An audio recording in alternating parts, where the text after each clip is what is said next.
It has happened. Rejoice and believe the good news. Leicester City are top at Christmas. Leicester are top at Christmas. 'Tis the season to be jolly. Jesus Christ is born. Scrap my thoughts from last week because Riyad Mahrez is the new king. Jesus is not, despite much evidence to the contrary, Jamie Vardy. Riyad Mahrez is the saviour of the Premier League, costing less than Vardy's extortionate 1 million price tag in real life, and much cheaper than him in the FPL game. So Mahrez's father, Claudio, has made it all happen. Jamie Vardy brings him the goals. His other two wise men, Kante and Drinkwater, just give it to those two and good things happen. He was sent by the god of football to prove that the Premier League is not all a capitalist money pot. Leicester are proof of that.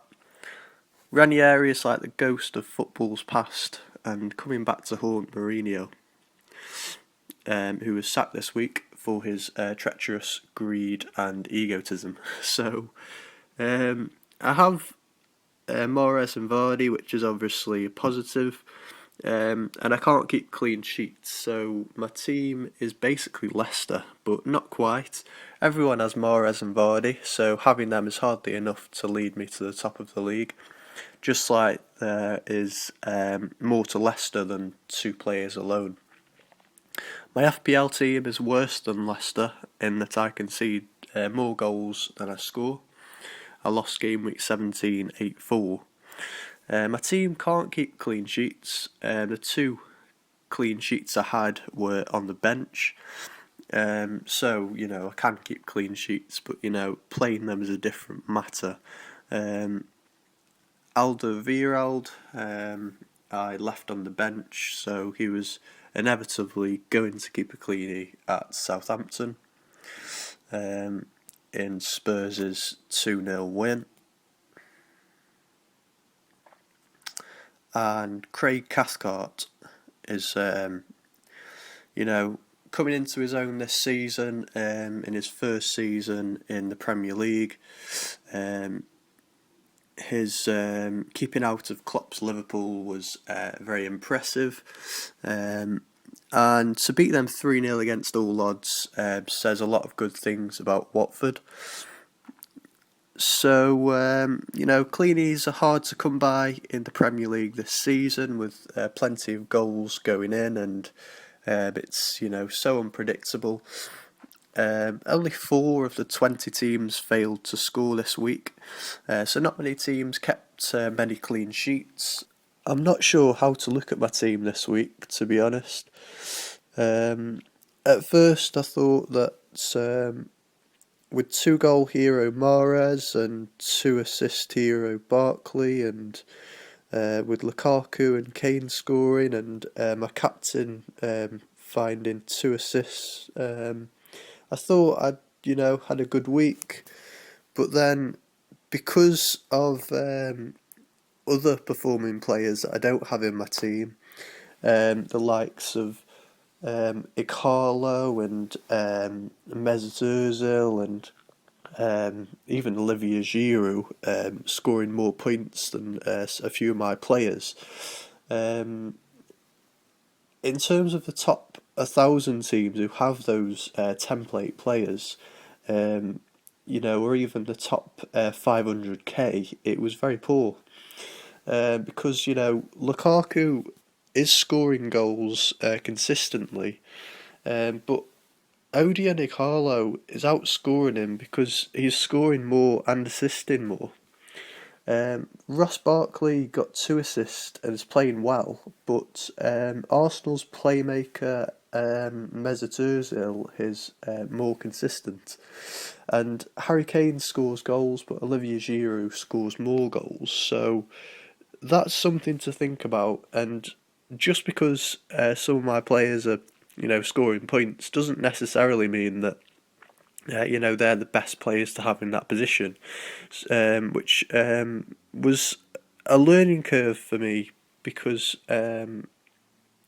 sometimes you have to improve on what you've got rather than improve on, say, like the poor players, like the your Zoomers and your Matters and people like that. All in all, game week 17 was bittersweet, so it didn't really help me reflect upon whether my team is good or bad for following weeks. But I think we'll see the outcome over the course of the Christmas period, where games are coming thick and fast.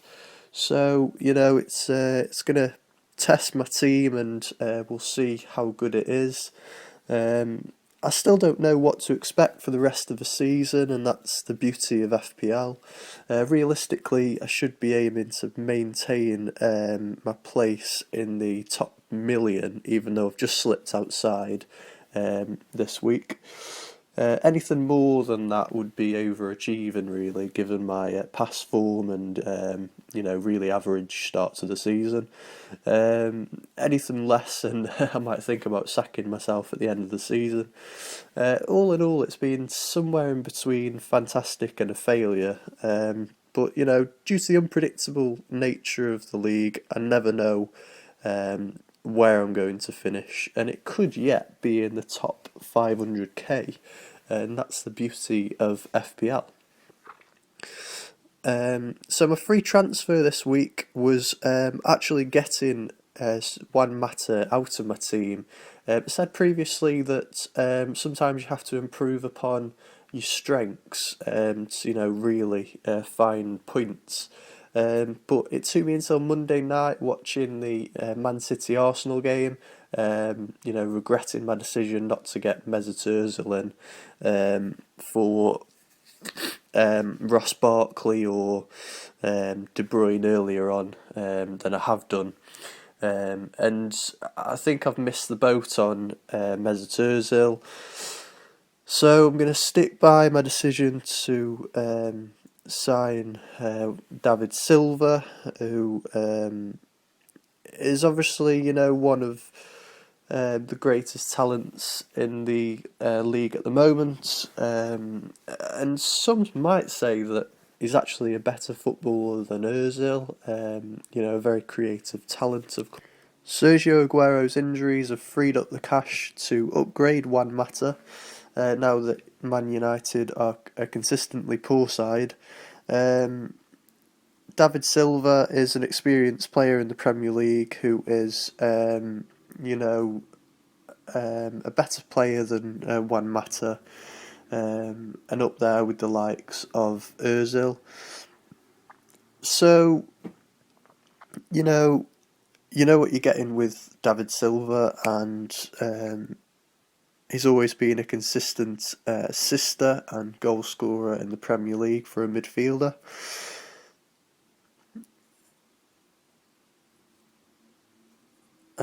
Proof of this is in his history in the FPL.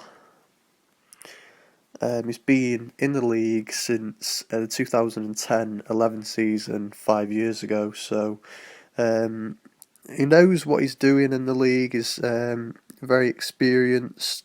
Last season, he achieved an incredible set of stats. 12 goals and 12 assists is, incredible for a midfielder in the Premier League. So, having seen those stats, and I've always been a big fan of David Silva's, so I thought 10 million is a generous price. He's just come back from injury, so he's something of a differential, selected by just 6.1% of teams. So if he does well, which I think he will, because everything will come through David Silva with Sergio Aguero out injured. So with De Bruyne and Silva, I've got the majority of City's attacking points, I think. So I'm very happy with. I say I'm very happy. I never know how my team's going to do. I can't predict where I'm going to finish. if I was a real life manager, I'd say in my press conferences something boring and inconclusive, like we're just going to take it one game at a time. I can't promise anything. We're just going to give it our best and see where it takes us. There is an art to saying nothing as to postpone judgment rather than to build up to a major flaw. So I leave you in suspense with my team for Game Week 18. Have a good Christmas, folks. Thanks for watching.